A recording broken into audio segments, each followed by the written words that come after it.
WICR. We're now on Live 365 and Ustream.com. Just search WICR and like us on Facebook. Facebook.com/WICR Iona College Radio.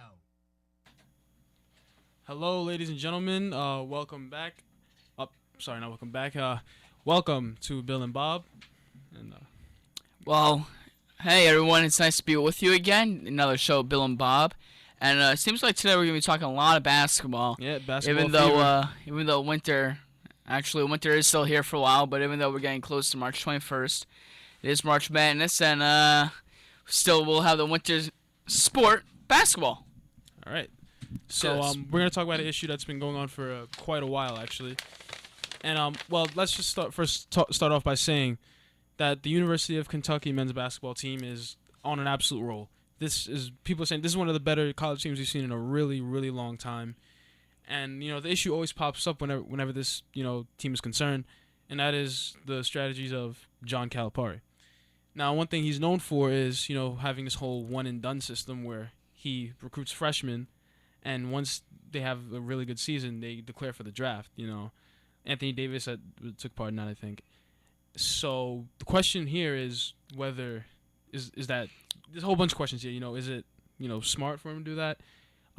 Should this be considered okay? How does it affect his future? So you can go ahead and start.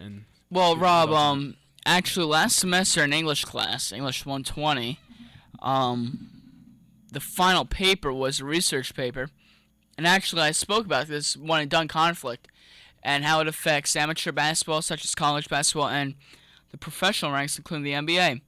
And ultimately, it came down to this. It's a decision that the players have to make on their own. Michael Beasley spoke about this, and LeBron James, Kevin Garnett, Kobe, they all spoke about it. Michael Beasley at Kansas State. Yeah, Kansas State, right? And they all said, basically, if you feel like you have the talent and you're ready to go out, and if you think that's a necessity for you to go make money for your family and your friends, because many of these players, they come from impoverished situations. And for a lot of players, it's a way out. So yeah, and like music is the way out or education is the way out for them.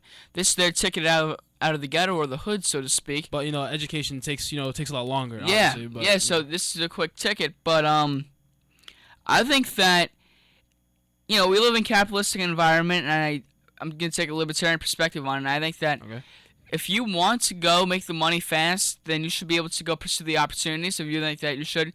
But also, you have to look at it, because obviously there's a danger of, let's say... All right, so the question is not should it be allowed, though. That's the thing. Yeah. I kind of misspoke there, but... Yeah. So, continue. Go ahead.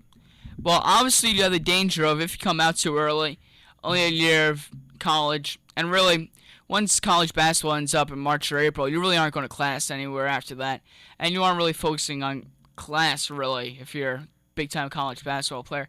So really, you're coming out with... Or college athlete, especially football. Yeah. Okay, so basketball or football. So you really aren't focusing on your academics.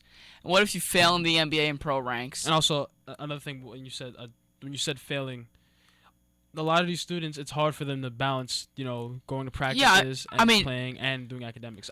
Some players do it. Don't get me wrong. Rob, it isn't just playing games and practice. It's also, what about those times out of class just dedicated and devoted to travel time? Look at Iona. Like, how long does it take for Iona to get up to a school like Niagara? That takes quite some time. It does.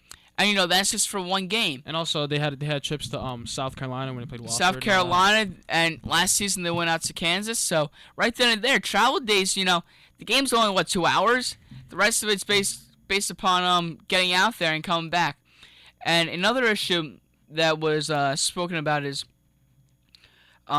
nowadays you really don't have that sense of loyalty to college programs where. Well, before I didn't cut you off there. Where before one and done, what you had is you had players growing on the fans, staying there for 4 years, and we saw 3 or 4 years. Yeah, 3 or 4 years, and we saw that with Tyler Hansbrough, and we saw that with Stephen Curry when they stayed at their respective schools for 4 seasons. They became players that really made the NCAA tournament more enjoyable after you came back.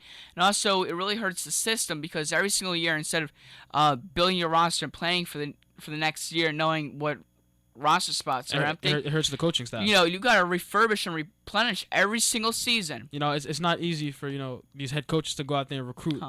So you're just making the job a lot more difficult if they have to recruit brand new players every year. Yeah, and you know? So it's difficult on their part as well. So why John Calipari does it, it's kind of mystifies me. You know, I mean his teams are great. He's a great coach. Don't get me wrong, but I don't know. Well, I mean the thing with John Calipari is that most players they come in, and they already know that they're only going to spend one season. And I think I read an article. I think that he basically lets them know. And he probably does it just to keep his job safe. Hey, I want you to stay in school.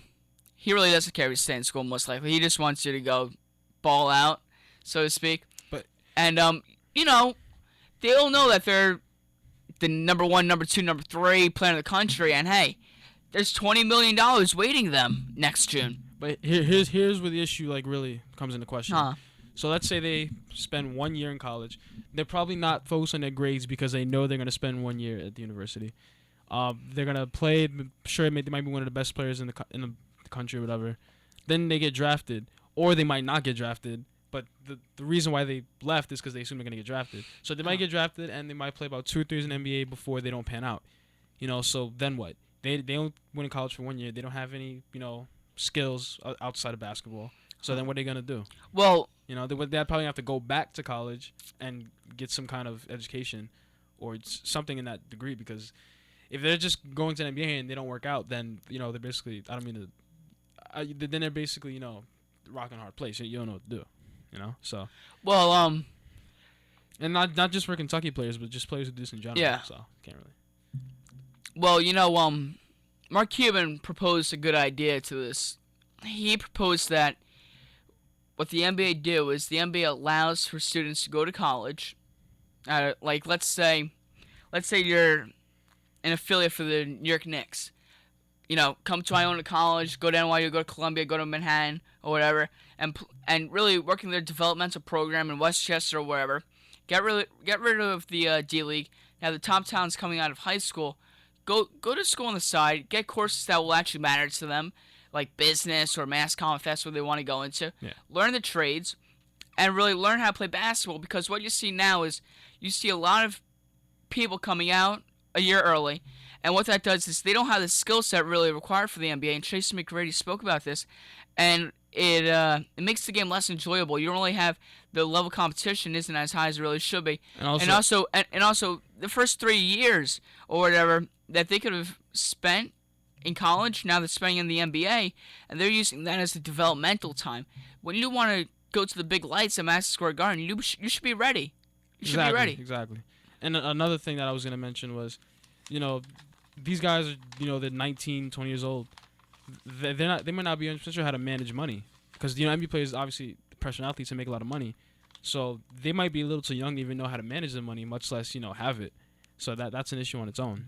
And here, look. And also another thing with the NBA is you know, the thing about American basketball especially is it lacks fundamentals, and that all has to do with, you know, the whole AAU system. And I know we're talking about, you know, college or whatever, but the amateur system in general. Yeah, the AAU system ties in. You know, they're not really taught. They just basically go through plays and they just play a whole bunch of games. That's why when European players, or I shouldn't say European, but, you know, international players from other countries come to the NBA, they're also skilled in the way they pass. Like Tony Parker. Tony Parker has been able to have such a long career, and, you know, he's not that big. He's not that great of an athlete, but he knows the fundamentals. Yeah. And before we were listening to another sports radio show, and really they were talking about LeBron James, and we see in the American game players, especially in our generation, the millennial players. Yeah. Well, LeBron. He was drafted in the game. So. Yeah. They try to model their game after LeBron James. Really drives to the basket. But what's gonna happen when that lane is closed down? What's gonna happen for LeBron? They were talking about what's gonna happen when he's 34 years old. You're gonna have to rely on a jump shot, on the outside perimeter. Really being a complete basketball player, and we don't see that. But you see that in Europe. But what they fail to realize is that all they see really is highlights of LeBron James, you know, exactly. Dunking and, you know, 3-point shots. He's actually pretty skilled fundamentally. That's the thing about him. Even though he came out of high school, which is he's a rare case. But he's actually pretty good fundamentally. But LeBron does, like they said on the last show, LeBron doesn't scare you when he's shooting behind the three. He doesn't scare you when he's shooting from the paint. He only scares you when he's driving to the hole. Exactly. You know, if you look at Kobe Bryant and Michael Jordan, Kobe who modeled his game after Michael, those are guys that really, they played like Europeans, but they also brought the American aggression to the game. And I think that's how basketball, I know we're getting a little off topic, that's how we can really change the scope of basketball. And that's why so many players coming out of college after the first year, Yeah. all they do is, go to the basket and they might get these like poster highlight dunks, but they're not gonna. Zach LaVine, for example, I know I'm not trying to throw him under the bus or anything. He won a dunk contest, great for him, but he can't really do much else. If you watch him play, he can't do anything other than dunk. He's not a great shooter. He doesn't really have any other great basketball skills other than, being able to leap. So that's one of the issues that you have when it comes to all these young players coming out. Yeah, well, he's 19. He could be a freshman here in college. He's in the NBA. So, it's that's the issue. Well, another thing that I was going to talk about is obviously we've seen the exception of talents, KG, LeBron, Kobe, and even more recently, Howard. Kevin Durant, Dwight Howard Howard came out of high school. I thought you mentioned guys who came out of yeah, high school. Kevin Durant, well, high school too. Kevin Durant and Anthony Davis. Carmelo Anthony, But, let's bring up the issue for Stephen Curry. Stephen Curry, like a player like Stephen Curry, if they came out after 1 year of college, do you really think that Stephen Curry would be the player right now? He probably wouldn't have developed the fundamentals. But now look what that extra time did for him. Now he's most likely going to win the MVP.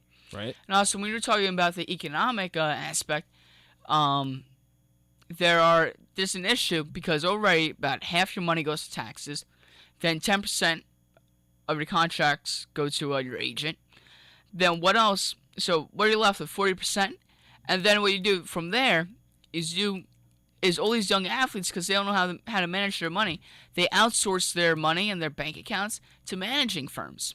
So they really have no control over what they're doing. And then all of a sudden you see these people, they rack up the bankruptcies and everything else because someone else is controlling their assets. And that's very difficult. So me, I'm a proponent of staying in school. Same here, Really valuing your education. And not just for education, it helps the skills. It helps the basketball skills as well. And also, look at Larry Bird. Larry Bird stayed in school all 4 years. Someone like that stayed in school all 4 years, and now he's an NBA executive.